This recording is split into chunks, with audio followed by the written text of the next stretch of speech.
আসসালামু আলাইকুম। সবাইকে ইউসেফ এবং A2 এর পক্ষ থেকে স্বাগত। আশা করি তোমরা সবাই বাসায় ভালো আছো। আমিও ভালো আছি, আলহামদুলিল্লাহ।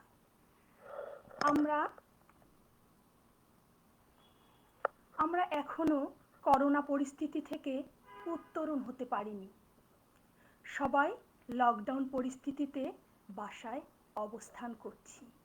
এতে করে অনেক কিছু সমস্যার সম্মুখীন হচ্ছি, বিশেষ করে লেখাপড়া। এ কারণে ইউসেফ এবং A2I এর যৌথ প্রযোজনায় এই অনলাইন ক্লাসের আয়োজন করেছে। আশা করি এই অনলাইন ক্লাস দ্বারা উপকৃত হবা। যদি তোমরা তা মনোযোগ এবং অনুশীলনের মাধ্যমে শেখার চেষ্টা করো, আমার বিশ্বাস তোমরা তা করবা। আমরা আল্লাহর কাছে বেশি বেশি প্রার্থনা করব এই পরিস্থিতি থেকে আমাদেরকে যেন পরিত্রাণ করে। আমরা বাহিরে গেলে অবশ্যই পিপি ব্যবহার করব, অর্থাৎ পার্সোনাল প্রোটেক্টিভ ইকুইপমেন্ট ব্যবহার করব। সামাজিক দূরত্ব বজায় রাখব, সবার কাছে এই প্রত্যাশা।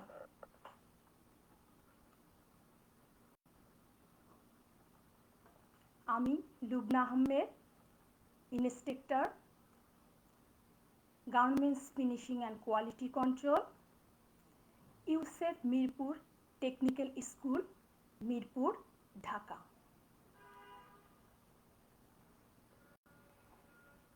আমরা এখানে গার্মেন্টস ফিনিশিং অ্যান্ড কোয়ালিটি কন্ট্রোলের কিছু ছবি দেখতে পাচ্ছি। এখানে সুন্দর সারিবদ্ধভাবে কাজ করছে, দেখতে কত সুন্দর লাগছে। আমি আশা করব তোমরা পরবর্তী জীবনে যখন কর্মস্থলে যাবা এইভাবে সুন্দর পরিবেশে তোমরা কাজ করবা। গত ক্লাসে আমরা কি শিখেছি?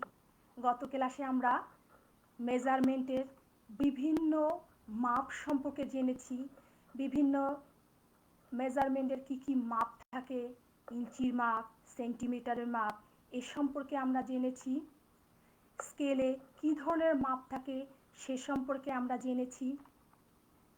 সেট স্কোয়ারে কিভাবে মাপ থাকে সে সম্পর্কে আমরা শিখেছি। আশা করি তোমরা ক্লাসটি মনোযোগ সহকারে দেখেছ এবং তা মনে রেখেছ। পরবর্তী কর্মজীবনে এই মেজারমেন্টের গুরুত্ব অপরিসীম, যার কারণে মেজারমেন্টটা আমাদেরকে ভালোভাবে শিখতে এবং জানতে হবে। আজকের ক্লাস, আজকে আমরা বিভিন্ন প্রকারের হ্যান্ড টুলস এবং ফিনিশিং অ্যাক্সেসরিজ সম্পর্কে তোমাদেরকে জানানোর চেষ্টা করব। আমি এখানে বিভিন্ন রকম অ্যাক্সেসরিজ এবং হ্যান্ড টুলসের ছবি দেখানোর চেষ্টা করেছি, তোমরা দেখে উপকৃত হবা। আসলে হ্যান্ড টুলসটা কি এ সম্পর্কে আমরা একটু জেনে নিই।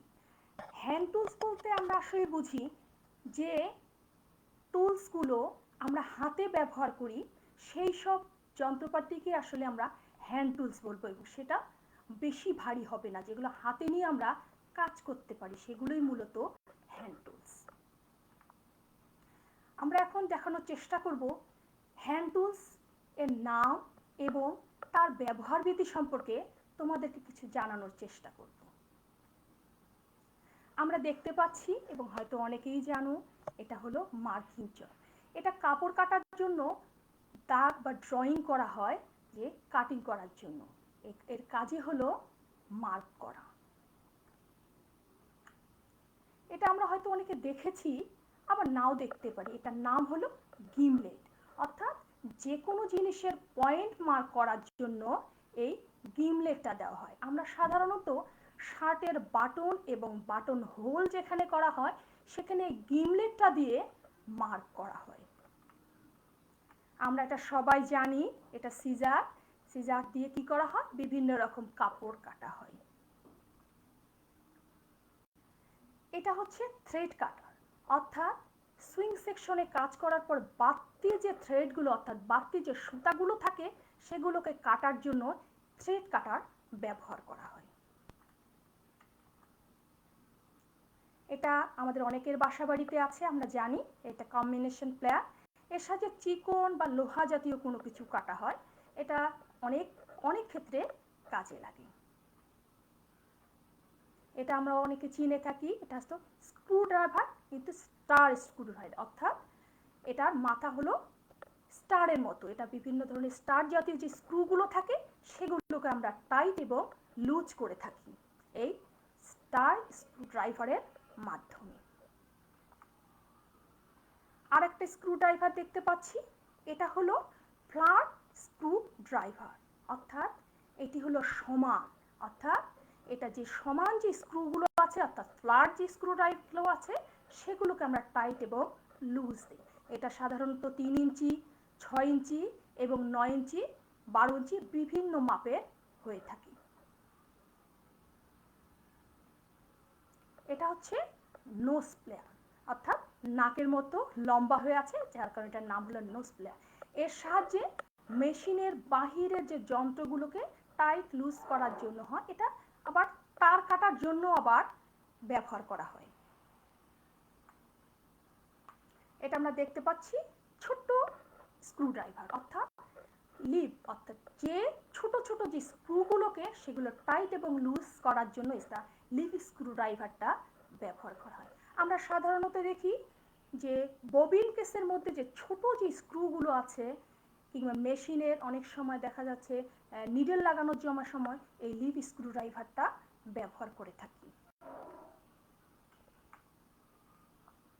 এটা হচ্ছে অ্যাডজাস্টেবল রেঞ্জ। অ্যাডজাস্টেবল রেঞ্জ দিয়ে কি করি আমরা, এর সাহায্যে মেশিনের বাহিরের বিভিন্ন জিনিস টাইট এবং লুজ করে থাকি। এটা আমাদের ইন্ডাস্ট্রিতে এগুলো যন্ত্রাংশের খুব প্রয়োজন হয়। এটা আমরা অনেকেই চিনি, এটা হ্যামার। এটা আসলে সাধারণত বিভিন্ন কাজে ব্যবহার করে। এটা সাহায্যে কোনো জিনিস পেটানো হয়, এটাকে আসলে আমরা হ্যামার বলি। এই ছোট ছোট জিনিস এটা দেখতে পাচ্ছি, এটা হচ্ছে স্টিচ ওপেনার। স্টিচ ওপেনারের কাজ হচ্ছে সেলাই করার সময় যদি কোনো অল্টার, কোনো রিজেক্ট, কোনো কিছু থাকে তখন আমরা এর মাধ্যমে স্টিচ ওপেনারের মাধ্যমে সেটাকে খুলে ফেলে এবং পুনরায় আবার সেলাই করতে পারি। এই কাজ হলো বাড়তি মানে খারাপ সেলাইগুলোকে খোলা। এটা হয়তো আমরা অনেকে দেখেছি, অনেকে দেখি নাই। এটার নাম হলো অয়েল স্টোন, অর্থাৎ এর সাহায্যে লোহা জাতীয় কিছু ধরানো হয়, যেমন নিডল, স্ক্রু ড্রাইভার ইত্যাদি, অনেকটা চুম্বকের মতো এটার কাজ। এটা আমরা অনেকে চিনি, অনেকে বিভিন্ন জন বিভিন্ন নামে পরিচিত, পিঞ্চার বা চিমটা। এর সাহায্যে ওভারলক, অর্থাৎ ওভারলকে সুতা পরার সময় খুব সূক্ষ্মভাবে এটাকে পরাতে হয়, হাতের মাধ্যমে পরানো সম্ভব হয় না, তখন এটা পিঞ্চারের মাধ্যমে এই ওভারলকের সুতা পরানো হয়। স্পেনার বা ডাল রেঞ্জ, এর সাহায্যে মেশিনের নাট টাইট বা লুজ ঢিলা করা হয়। এটা বিভিন্ন মাপের হয়ে থাকে। এটা আমরা অনেকেই চিনি, এটা হচ্ছে ফিঙ্গার গার্ড। এটা হচ্ছে হাতের আঙ্গুলে পরা হয়। আমরা যখন হাত সেলাই করি তখন হাতে পরিয়ে হাত সেলাই করি, যেন নিডেলের গুতা বা নিডেলের আঘাতটা হাতের আঙ্গুলে না লাগে।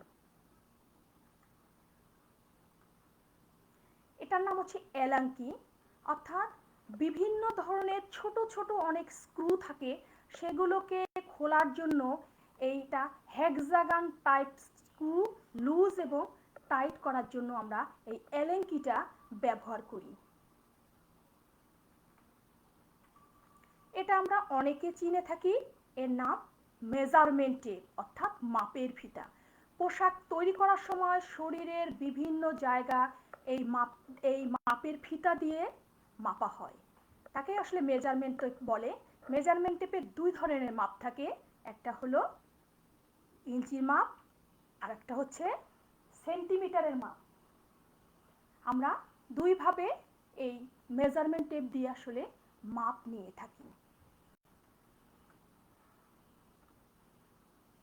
এটা হচ্ছে শেপ স্কেল, অর্থাৎ শরীরের বিভিন্ন আকৃতি, বিভিন্ন শেপ তৈরি করার জন্য বা কাটিং করার জন্য এই শেপ স্কেল ব্যবহার করতে হয়।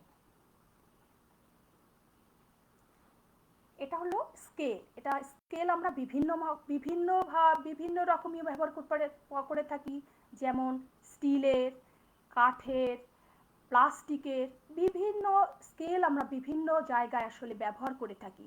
কাটিংয়ের সময় একটা ব্যবহার করি, যখন আমরা সুইং করি তখন একটা আসলে ব্যবহার করি, যখন আমরা বিভিন্ন ধরনের পলি ব্যাগ, বিভিন্ন রকমের মাপ নেই, তখন আসলে আমরা এই ধরনের স্টিলের স্কেলগুলো আসলে আমরা ব্যবহার করে থাকি। স্কেলের আসলে বিভিন্ন রকম ব্যবহার আছে। এটা হচ্ছে সেট স্কোয়ার, অর্থাৎ বিভিন্ন প্রকারের প্যাটার্ন তৈরির ক্ষেত্রে আসলে এই সেট স্কোয়ার ব্যবহার করা হয়। সেট স্কোয়ার আসলে দুই ধরনের, এটা বিভিন্ন ধরনের প্যাটার্ন তৈরির ক্ষেত্রে আমরা আসলে সেট স্কোয়ারটা আসলে ব্যবহার করে থাকি। এগুলো ফিনিশিং সেকশনে, কাটিং সেকশনের গুরুত্ব অপরিসীম। এটা আমরা দেখতে পাচ্ছি, আমরা হয়তো অনেকেই জানি, এটা দেখতে অনেকটা টি এর মতো, যার কারণে এটার নামকরণ করা হয়েছে টি স্কোয়ার। টি স্কোয়ার একটি প্রযুক্তিগত অঙ্কন, অর্থাৎ যে যন্ত্র বা প্রথমত একটা খসড়া টেবিলের উপর আনুভূমিক রেখার আকার জন্য গাইড হিসেবে আসলে এটা কাজ করে। এটা সোজা দাগ দেওয়ার জন্য এটাকে দেখতে ইংরাজি টি অক্ষরের মতো দেখা যায়। একটু আগে যেটা বললাম, এই আমরা বিভিন্ন কাজে এই টি স্কোয়ারটা আসলে ব্যবহার করে থাকি। এটা একটা ছোট্ট একটা মেশিন দেখতে পাচ্ছি, এটা হলো কস্টেপ কাটার মেশিন। আসলে ইন্ডাস্ট্রিতে বিভিন্ন মেশিন বিভিন্ন কাজে লাগে। এটা হলো সেই কস্টেপ কাটার মেশিন, অর্থাৎ শার্ট ফোল্ডিং করার পর পলিব্যাগের মুখ আমরা যখন গাম টেপ দিয়ে বন্ধ করি, এবং এই এই মুখ বন্ধ করার পর এই কস্টেপ মেশিনের সাহায্যে তা কাটতে হয়। দেখতে সুন্দর একটা মেশিন। আর একটা মেশিন আমরা দেখতে পাচ্ছি, এই মেশিনটা হলো বাইন্ডিং মেশিন, অর্থাৎ ফাইনাল কার্টুন করার সময় কার্টুনের মুখ আমরা কি দিয়ে বন্ধ করি, আমরা গাম টেপ দিয়ে বন্ধ করি। তারপর শিপমেন্ট করার জন্য, কারণ বিভিন্ন জায়গায় যেতে হয়, সেই কারণে কি করতে হয়, শক্ত এবং মজবুত করার জন্য পিপি ব্যান্ড দিয়ে সেই কার্টুনটাকে বাঁধা হয়। সেই পিপি ব্যান্ড দিয়ে মেশিনের সাহায্যে এই বাইন্ডিং মেশিন তখন প্রয়োজন হয়। এটা হচ্ছে ট্যাগ গান মেশিন, অর্থাৎ পোশাক তৈরি করার পর বিভিন্ন রকম ট্যাগ আমরা লাগাই। এই ট্যাগ লাগানোর জন্য এই ট্যাগ গান মেশিনের প্রয়োজন হয়।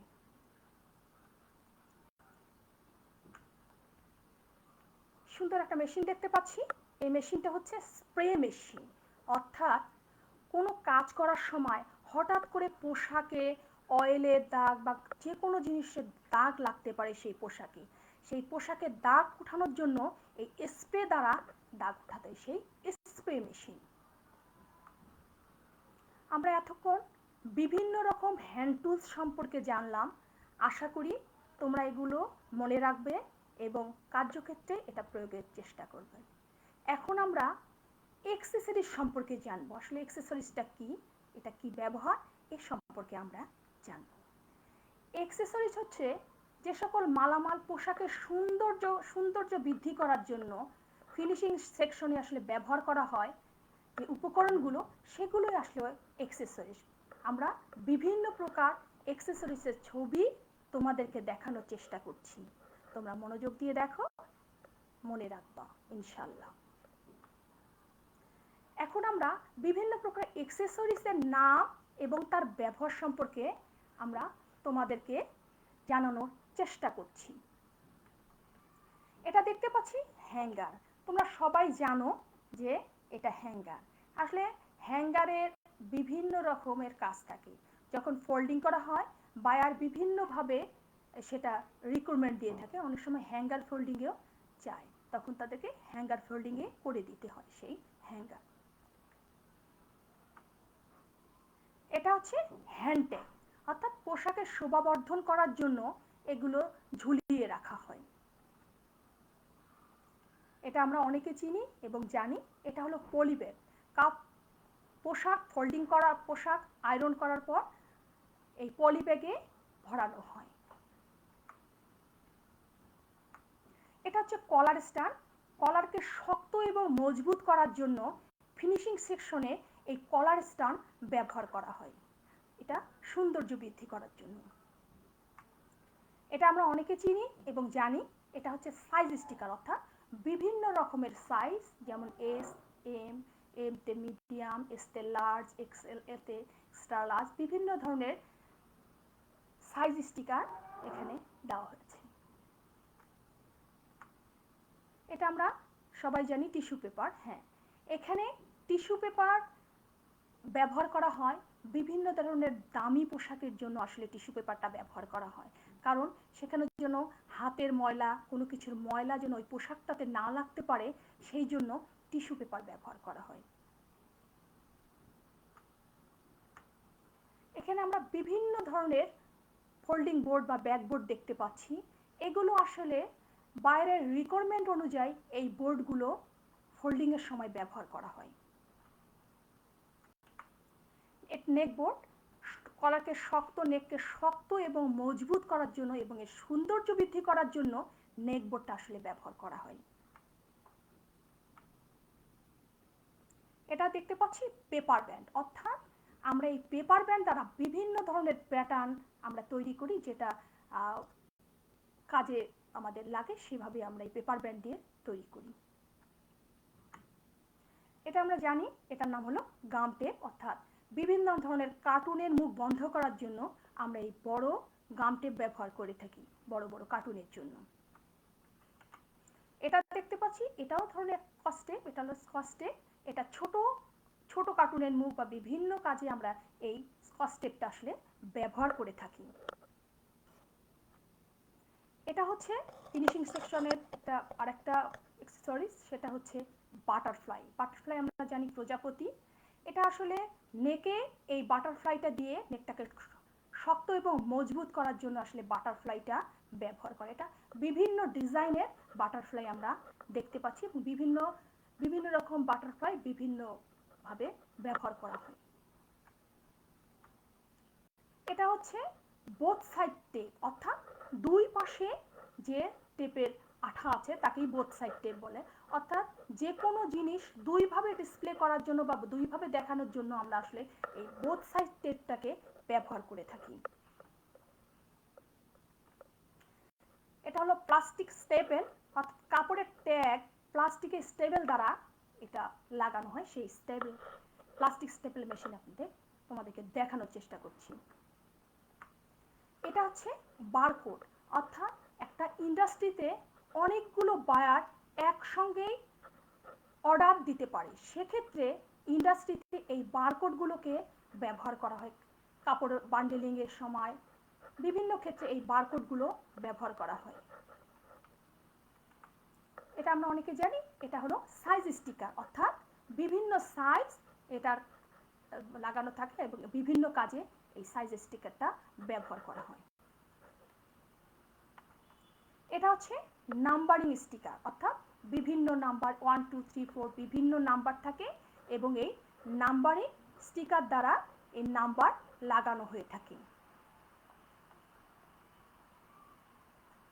এটা আমরা অনেকে জানি। এটা হলো সেফটি পিন। সেফটি পিন বিভিন্ন ক্ষেত্রে সেফটি পিন ব্যবহার করা হয়।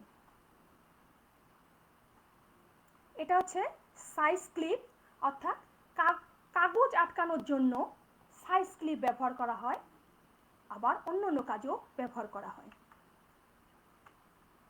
আমরা দেখতে পাচ্ছি এটা স্টিকার। এটা কি স্টিকার? এটা অ্যারো স্টিকার, অর্থাৎ আমরা এটা ফিনিশিং সেকশনে ব্যবহার করি বিভিন্ন ধরনের ত্রুটি, অল্টার, ডিফেক্ট এগুলোকে আইডেন্টিফাই করার জন্য আসলে এই অ্যারো স্টিকারগুলো ব্যবহার করা হয়।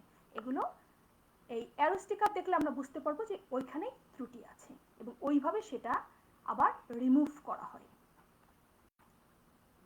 আমরা এখানে দেখতে পাচ্ছি বড় একটা কার্টুন। হ্যাঁ, এটা হলো মাস্টার কার্টুন, অর্থাৎ বড় কার্টুন। এটা হচ্ছে এটা আর একটা কার্টুন। এটা হচ্ছে ইনার কার্টুন অর্থাৎ ছোট কার্টুন। আমরা জানি কার্টুন সাধারণত দুই প্রকার, একটা হলো মাস্টার কার্টুন, একটা হলো ইনার কার্টুন। অর্থাৎ বড় যে কার্টুনটাকে সেটাকে আমরা মাস্টার কার্টুন বলি, আর ছোট যে কার্টুনটাকে সেটাকে আমরা ইনার কার্টুন বলি। অর্থাৎ বায়ার যেভাবে আমাদেরকে চাবে আমাদেরকে সেইভাবে তাদেরকে ডেলিভারি দিতে হবে। এটা বায়ারের রিকোয়ারমেন্ট অনুযায়ী আমাদেরকে কাজ করতে হবে। আর একটা জিনিস দেখতে পাচ্ছি, এটা কি? এটা হচ্ছে পিপি ব্যান্ড। অর্থাৎ আমরা জানি কার্টুন করার সময় এই পিপি ব্যান্ডটা দরকার। অর্থাৎ আমরা দেখেছি টিভি, ফ্রিজ, এগুলো বড় বড় জিনিস কিংবা বড় বড় কার্টুন যখন বাঁধা হয় তখন এই পিপি ব্যান্ড দ্বারা সেটা বাইন্ড করা হয়। আমরা একটু আগে দেখেছি পিপি ব্যান্ড মেশিন, এর মাধ্যমে আমরা এই পিপি ব্যান্ডের মাধ্যমেই আমরা আসলে এই কার্টুনগুলো বেঁধে থাকি শক্ত এবং মজবুত করার জন্য। আমরা এতক্ষণ অ্যাক্সেসরিজ, বিভিন্ন রকম অ্যাক্সেসরিজ সম্পর্কে জানলাম, যে অ্যাক্সেসরিজ কী এবং কী তার ব্যবহার সে সম্পর্কে আমরা আসলে জানব। এখন আমরা চেষ্টা করব ট্রিমসটা কী। ট্রিমস এটাও একটা পোশাকের একটা গুরুত্বপূর্ণ পার্ট। অর্থাৎ এই ট্রিমস ছাড়া পোশাক অসম্পূর্ণ। যেসব মালামাল ছাড়া আসলে পোশাক তৈরির সময় সুইং সেকশনের ব্যবহার সে কোনোভাবেই বাদ দেওয়া সম্ভব না। একেই আসলে ট্রিমস বলা হয়। তাহলে আমরা ট্রিমস, বিভিন্ন প্রকার ট্রিমসের নাম এবং তার ব্যবহার সম্পর্কে আমরা জেনে নেই। আমরা দেখতে পাচ্ছি এখানে সুইং থ্রেড। আমরা জানি সুইং থ্রেড অর্থাৎ সুতা, অর্থাৎ থ্রেড মানে হলো সুতা। আমরা সেলাইয়ের সময় যে সুতাটা ব্যবহার করি সেটাকে আসলে আমরা সুইং থ্রেড বলি। আমরা বিভিন্ন কালারে আমরা দেখতে পাচ্ছি, আমাদের যখন যেটা কালার লাগবে আমরা তখন সেটা সেইভাবে ব্যবহার করে থাকি। এটা আমরা চিনি, এটা হলো বাটন। বাটন হলো পোশাকের, বিভিন্ন পোশাকে বাটন আসলে লাগানো হয়। এটা কিছু কিছু জায়গায় যেমন বাটন ছাড়া, যেমন শার্টের মধ্যে বাটন লাগাতে হয়, বিভিন্ন বিভিন্ন ডিজাইনের বাটন ব্যবহার করা হয়। বাটনকে আবার কয়েক ভাগে ভাগ করা আছে, প্লাস্টিক বাটন, পলি বাটন, মেটাল বাটন, চক বাটন, বিভিন্ন বাটন আমরা ব্যবহার করে থাকি। এগুলো আসলে সব বায়ারের রিকোয়ারমেন্ট অনুযায়ী আসলে আমরা এগুলো ব্যবহার করে থাকি। জিপার, জিপারটা কি? জিপার হলো চেন, অর্থাৎ বিভিন্ন বিভিন্ন কাজে আমরা আসলে জিপার ব্যবহার করে থাকি। এটা যেগুলো তো যেমন প্যান্টে জিপার লাগাতে হয়, আবার বিভিন্ন ডিজাইনের ক্ষেত্রেও জিপার লাগানো হয়ে থাকে। এটাও বাইরের রিকোয়ারমেন্ট অনুযায়ী। আমরা এখানে দেখতে পাচ্ছি কতগুলো লেবেল। এটা হলো মেইন লেবেল। অর্থাৎ লেবেল দুই প্রকার, একটা মেইন লেবেল, একটা সাব লেবেল। অর্থাৎ মেইন লেবেলটা হলো যে লেবেলে সাধারণত বাইরের নাম অথবা কোম্পানির নাম থাকে, সেটাই হচ্ছে মেইন লেবেল। আমরা বিভিন্ন রকম ডিজাইনের বিভিন্ন লেবেল আসলে দেখতে পাচ্ছি। এটা হচ্ছে সাইজ লেবেল। আমরা যে যে সাইজ বায়ার অর্ডার করবে সেই অনুযায়ী আসলে আমরা এই সাইজ লেবেলটা আসলে দিয়ে থাকি। এটা আমরা দেখতে পাচ্ছি কি কেয়ার লেবেল। কেয়ার মানে কি? যত্ন। যে লেবেলে আসলে যত্ন বর্ণনা করা থাকে সেটাকে আমরা কেয়ার লেবেল বলি। ওই লেবেলে প্রত্যেকটা যত্ন কিভাবে নিব, কতটুকু কিভাবে ধুবো, সব কিছু, কতটুকু আয়রন করব, সব বর্ণনা এই কেয়ার লেবেলে দেওয়া থাকে। এটাকে হলো নেম লেবেল বলে। অর্থাৎ এই লেবেল নেম থাকে, এই কারণে এই লেবেলকে নেম লেবেল বলা হয়। এটাও আবার বায়ার কি ধরনের লেবেল, কি ডিজাইনের নেবে তার উপরে নির্ভর করে। এটা হচ্ছে ডেট পিপ লেবেল। অর্থাৎ যে লেবেলে কোনো গুরুত্বপূর্ণ ইনফরমেশনগুলো থাকে সেটাকেই আমরা ডেট পিপ লেবেল বলে থাকি। আমরা এখন একটা কি দেখতে পাচ্ছি? একটা পোশাক দেখতে পাচ্ছি। হ্যাঁ, এটাকে বলে লিনিং। অর্থাৎ আমরা কোনো গরম পোশাক বা কোনো আস্তর লাগানো পোশাক যখন পরি, সেই সেই আস্তরটা অর্থাৎ সিল্ক জাতীয় যে কাপড়টা আমরা ব্যবহার করে থাকি সেটাকেই আমরা আসলে লিনিংস বলি। অর্থাৎ আমরা কোটে, ব্লেজারে আমরা এই ধরনের প্লাস্টিক এই ধরনের লিনেন জাতীয় বা সিল্ক জাতীয় কাপড় দেখে থাকি, এটাকে আসলে লিনিংস বলা হয়।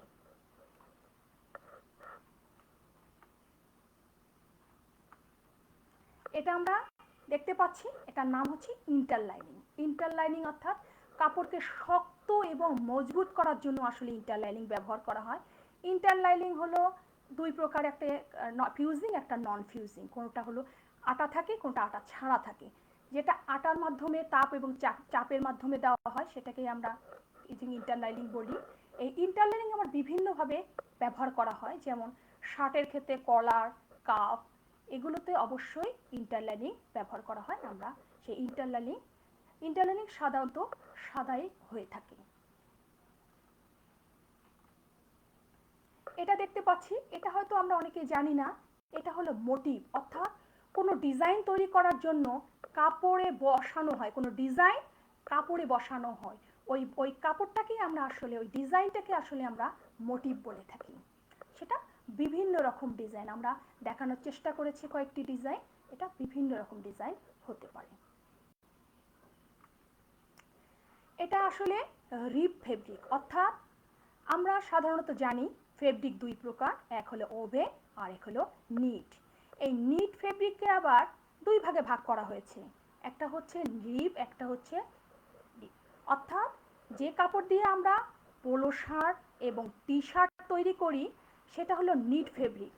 আবার এটার যে আমরা যে নেক অথবা কলার দেই সেই কাপড়টাকে আমরা রিপ ফেব্রিক বলবো, একটু মোটা ধরনের গেঞ্জির কাপড়, এটাকে আমরা রিপ ফেব্রিক বলে থাকি। সুন্দর কালারফুল আমরা কি দেখতে পাচ্ছি, লেস দেখতে পাচ্ছি। আসলে এটা পোশাকের সৌন্দর্য বৃদ্ধি করার জন্য আসলে লেস ব্যবহার করা হয়, এটাও বাইরের নির্দেশ অনুযায়ী। আসলে আমরা সাধারণত ছোট বাচ্চাদের আমরা লেস বেশি ব্যবহার করতে দেখি, এটা বাইরে রিকোয়ারমেন্ট অনুযায়ী। এটা কি দেখতে পাচ্ছি, আইলেট, অর্থাৎ প্যান্টের ওয়েস্ট ব্যান্ডের মাঝখানে যে বড় ধরনের একটা বাটন থাকে, অর্থাৎ দুই মেশিনের সাহায্যে চাপ দিয়ে, একসঙ্গে চাপ দিয়ে সেটাকে বসিয়ে দেওয়া হয়, সেটাই আসলে আইলেট। এটাকে বাকেল বলে, প্যান্টের বেল্টের মাথার যে অংশটাকে সেটাকে আসলে বাকেল বলে। এটা বিভিন্ন ডিজাইনের হয়ে থাকে। এটা হলো অ্যাডজাস্টার, বেল্টের বা প্যান্টের সৌন্দর্য বৃদ্ধি করার জন্য আসলে এগুলো ব্যবহার করা হয়ে থাকে। এটা হচ্ছে ইলাস্টিক থ্রেড, অর্থাৎ পোশাকের ডিজাইনের জন্য আসলে ইলাস্টিক থ্রেডটা ব্যবহার করা হয়। এগুলো বিভিন্ন ডিজাইনের হয়, এগুলো সব বাইরের নির্দেশ অনুযায়ী। আসলে ইন্ডাস্ট্রিতে কাজ করতে গেলে সব বাইরের নির্দেশ অনুযায়ী আসলে কাজ পরিচালনা করতে হয়। এটা হচ্ছে রিবন, এটা হলো বিভিন্ন প্রকারের সৌন্দর্য এবং সৌন্দর্য বৃদ্ধি করার জন্য আসলে রিবনগুলো ব্যবহার করা হয়, বিভিন্ন ডিজাইন করা হয়, এগুলো বাইরের রিকোয়ারমেন্ট অনুযায়ী। এটাকে বলা হয় স্ট্রিং, অর্থাৎ পোশাকের ট্যাগ লাগানোর জন্য স্ট্রিং ব্যাপারটা, আমরা আসলে সুতাটাকে, এই ট্যাগের মধ্যে যে সুতাটাকে, এটাকেই আমরা স্ট্রিং বলে থাকি।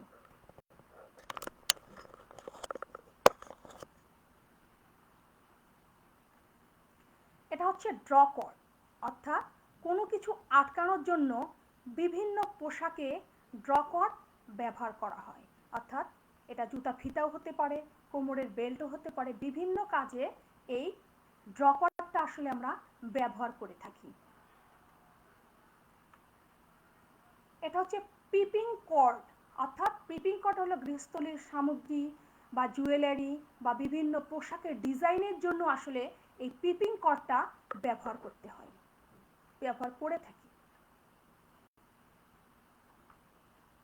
এটা আমরা দেখতে পাচ্ছি, এটা কি, এটা হলো শোল্ডার প্যাড। শোল্ডার অর্থাৎ কাঁধ, কাঁধে যে প্যাডটা ব্যবহার করে, আসলে এটা পোশাককে টান টান এবং শক্ত করার জন্য এই শোল্ডার প্যাডটা ব্যবহার করা হয়। যেমন আমরা কোটে করি অথবা সাফারিতে এগুলো আসলে শোল্ডার প্যাডটা আসলে ব্যবহার করে থাকি। এটা হচ্ছে হুক, বোতামের বিকল্প হিসাবে আসলে কিছু কিছু জায়গায় হুক ব্যবহার করে, এটা বাইরের নির্দেশ অনুযায়ী। এটা আমরা দেখতে পাচ্ছি লুপ, আমরা অনেকেই জানি এটা লুপ। এটা বিভিন্ন জায়গায় বোতামের ঘর না কেটে লুপ ব্যবহার করা যায়। এটা ডিজাইনের ক্ষেত্রে হতে পারে, বাচ্চাদের পোশাকে এবং বয়স্কদের পোশাকের ক্ষেত্রে বেশি দেখা যায়।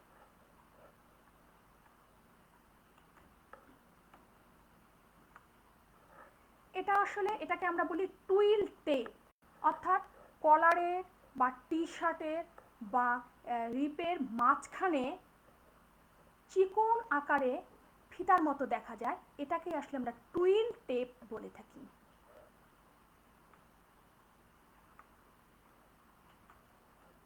এটা হচ্ছে ভলক্রো টেপ, আমরা দেখতে পাচ্ছি অ্যারো চিহ্নের মাধ্যমে।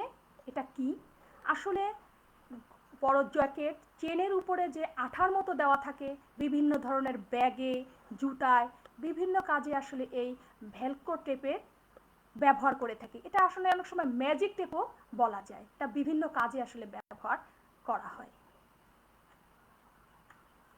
এটা হলো শোল্ডার টেপ, অর্থাৎ শোল্ডারের মধ্যে যে চিকন টেপ ব্যবহার করা হয় তাকেই শোল্ডার টেপ বলা হয়।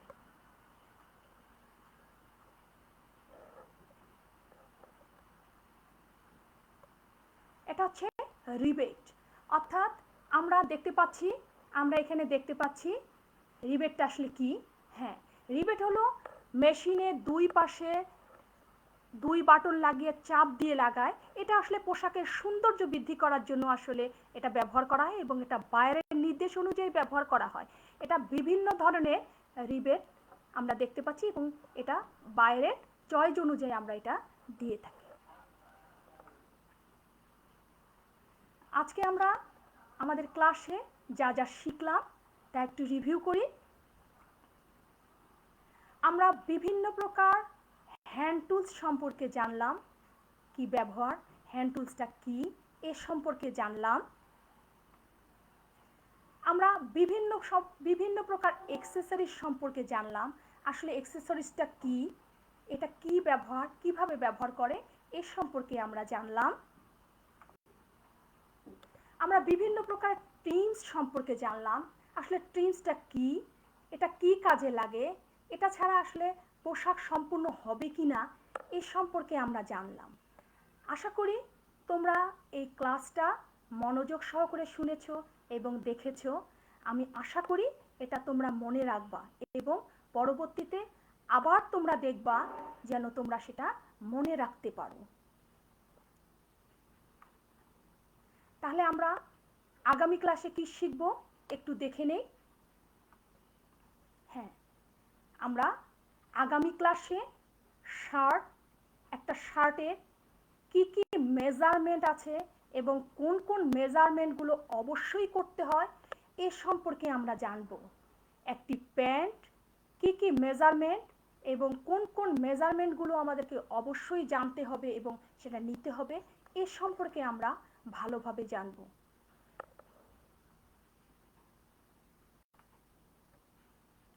ধন্যবাদ সবাইকে। আগামী ক্লাস দেখার আহ্বান জানিয়ে সবাই যেন ভালো থাকো এবং সুস্থ থাকো এই কামনা করে বিদায় নিচ্ছি। আল্লাহ হাফেজ।